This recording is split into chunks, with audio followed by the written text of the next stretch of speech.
L'avenir du vin français en péril. Voici l'une des raisons principales. La consommation de vin, autrefois symbole de convivialité et d'art de vivre à la française, connaît une baisse significative ces dernières années. Ce phénomène, loin d'être anodin, soulève des questions cruciales sur les évolutions sociétales et les nouvelles habitudes de consommation. Alors que certains y voient un signe positif d'une prise de conscience en matière de santé publique, d'autres s'inquiètent des répercussions économiques et culturelles pour les régions viticoles. Cette vidéo explore les multiples facettes de cette tendance préoccupante et ses implications profondes pour notre société. Crise du nous sociétal et évolution des points de rencontre culturels. La crise du nous sociétal, caractérisée par une érosion des valeurs communes et une montée de l'individualisme, a contribué à la baisse de la consommation de vin.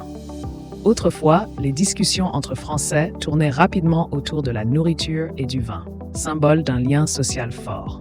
Cependant, avec l'essor des fast-foods et des réseaux sociaux, ces points de rencontre culturels traditionnels se sont transformés. Déclin de la consommation traditionnelle et transformation des pratiques familiales.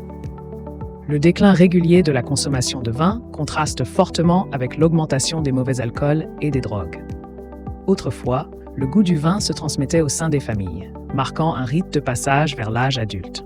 Aujourd'hui, cette transmission est souvent éclipsée par les écrans et les distractions modernes. Les repas familiaux, moments privilégiés pour partager et apprendre, sont remplacés par des interactions numériques.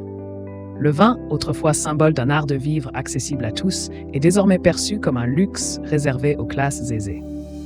Cette transformation reflète une évolution sociétale où les traditions familiales cèdent la place à une culture dominée par la technologie. Le vin au restaurant, une variable d'ajustement face aux coûts croissants. Dans les restaurants, le vin est devenu un levier crucial pour compenser l'augmentation des coûts fixes, tels que les loyers et les matières premières. Les restaurateurs appliquent des coefficients multiplicateurs élevés sur les bouteilles de vin, particulièrement celles à bas prix.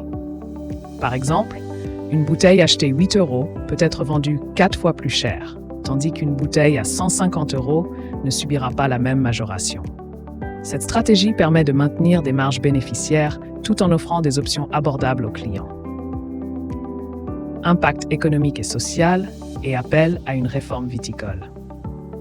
La flambée des prix des grands vins, désormais inaccessibles pour la majorité des foyers français, accentue les disparités sociales. Les amateurs de vin se tournent de plus en plus vers des bouteilles abordables, autour de 10 €, témoignant d'un changement dans les habitudes de consommation.